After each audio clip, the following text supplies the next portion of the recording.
Hello friends, welcome to our YouTube channel scary stories in Hindi. आज की कहानी का शीर्षक है हॉन्टेड बस।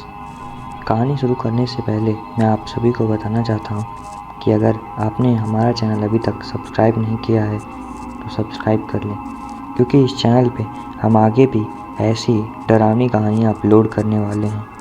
तो ज़्यादा देरी न करते हुए चलते हैं आज की कहानी के ऊपर। आज की कहानी रिया और आशीष के बारे में है, जो कि एक कलाकार थे और उनकी पेंटिंग बहुत अच्छी बनती थी, इसलिए उनकी पेंटिंग को बहुत ख़रीदा जाता था और वह एक जाने माने लोग थे। तो ज़्यादा देर न करते हुए कहानी की शुरुआत करते हैं। सामान पैक करो रिया, ऑलरेडी बहुत देर हो चुकी है। तुम शायद भूल गई, कार सर्विस को दे रखी है। जल्दी चलो, फिर कोई वाहन नहीं मिलेगा। अपने फोल्डर कलर्स तेजी से समेटता हुआ आशीष बोला। अरे बाबा, बस हो गया। कल की एग्जीबिशन के लिए कुछ तैयारियां रह गई थी, वह निपटा रही थी। तेजी से आगे बढ़ते हुए आशीष का पीछा करते हुए रिया लपकती हुई उसके पीछे भागते हुए बोली। कुछ कल के होने वाले इवेंट का तनाव और कुछ दिन भर की थकान से आशीष गुस्से में आ गया था और चुप था। ऐसा करना आशीष, तुम अपनी एक सेल्फी निकाल लो, कल एग्जीबिशन के गेट पर लगा देंगे। तुम्हारा फूला हुआ मुंह देखकर आने वाले दर्शक समझेंगे कि इस एंटीक पीस की तरह अंदर के आर्ट पीसेस भी एंटीक ही होंगे। रिया ने यह बात इतनी गंभीर मुख बनाकर कही कि आशीष की एकदम से हटी हंसी छूट पड़ी। अब यह प्यारा सा कपल आर्ट गैलरी के कॉरिडोर से होता हुआ सड़क पर हाथ में हाथ डाले आ गया था। आशीष और रिया की मुलाकात फाइन आर्ट्स में डिप्लोमा करते हुए हुई थी। बेहद प्रतिभाशाली दोनों एक दूसरे के गुणों से जल्दी ही अवगत हो गए और अपनी पढ़ाई के पूरे होते होते दोनों ने साथ जीवन बिताने का फैसला कर लिया था। अपनी इस आर्ट स्टूडियो को बहुत मेहनत से दोनों ने खड़ा किया था और अब इस संस्थान में अनेकों छात्र अपनी प्रतिभा को निखारने आते थे।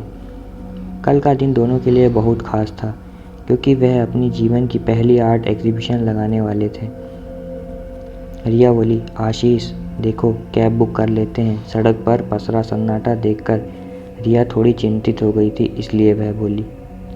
रिया की बात को मानकर आशीष अपना फ़ोन निकालने ही वाला था कि तभी सामने से एक बस तेज़ी से आकर रुकी।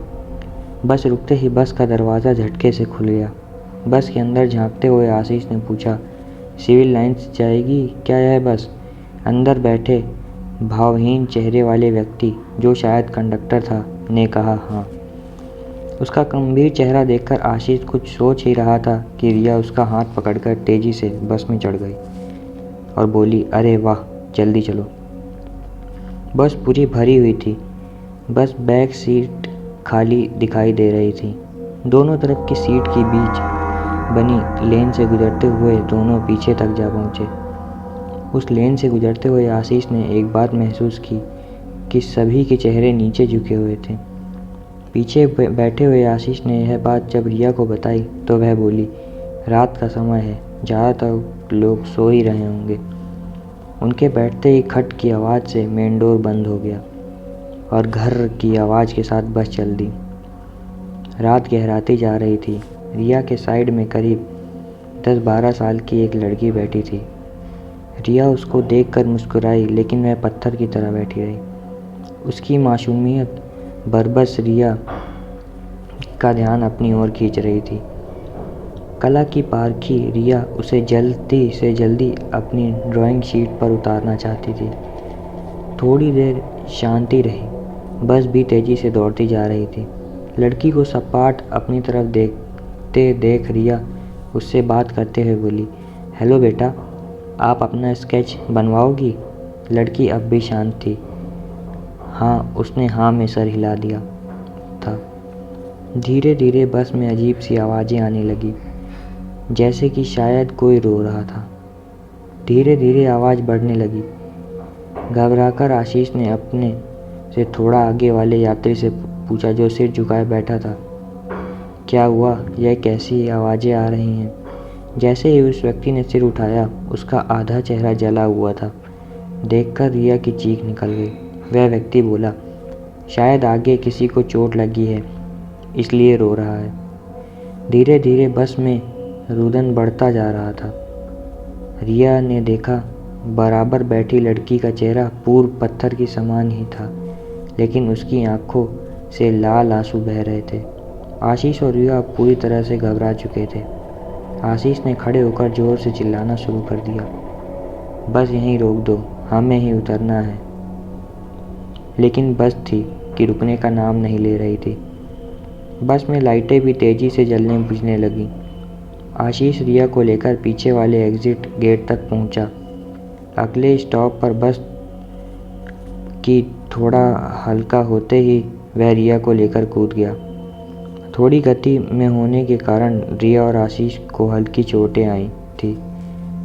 बस तेज़ी से आगे निकल चुकी थी। आशीष ने उठकर रिया को सहारा देकर उठाया।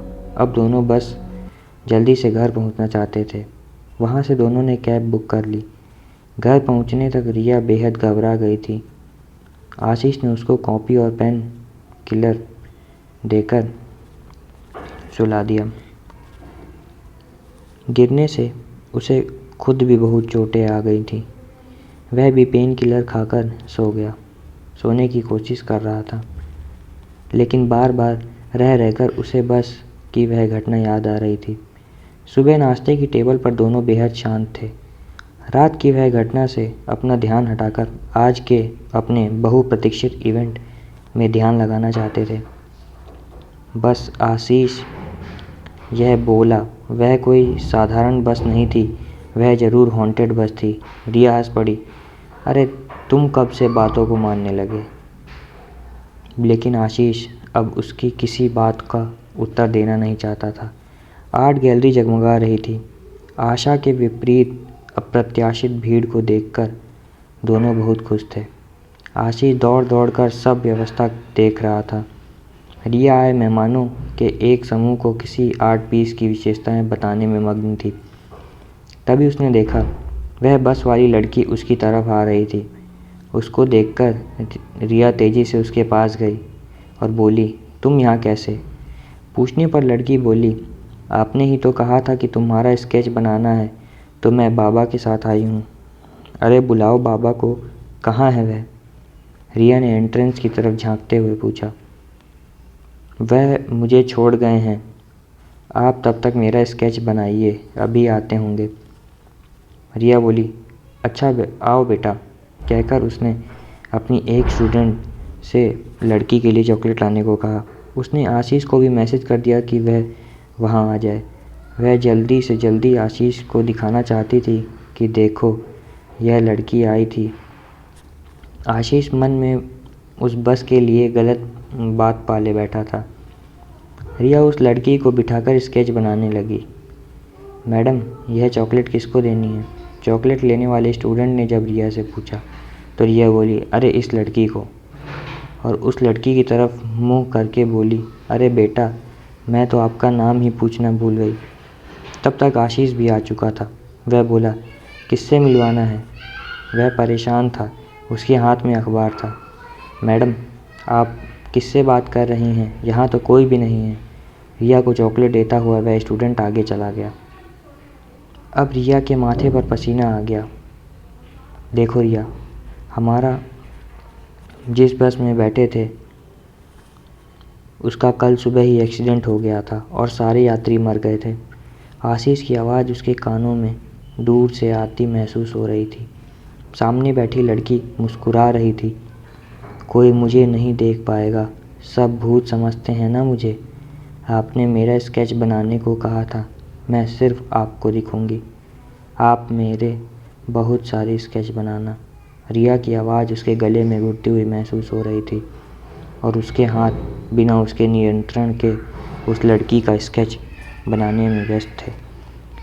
तो दोस्तों, अगर आपको आज की ये कहानी अच्छी लगी हो तो हमारे चैनल को सब्सक्राइब करें, और अगर आप अपनी कोई कहानी हमसे शेयर करना चाहते हैं और चाहते हैं कि हम अपनी कहानी को हम आपकी कहानी को अपने चैनल पर अपलोड करें, तो हमारे नीचे दिए गए व्हाट्सएप नंबर पे ज़रूर शेयर करें। धन्यवाद।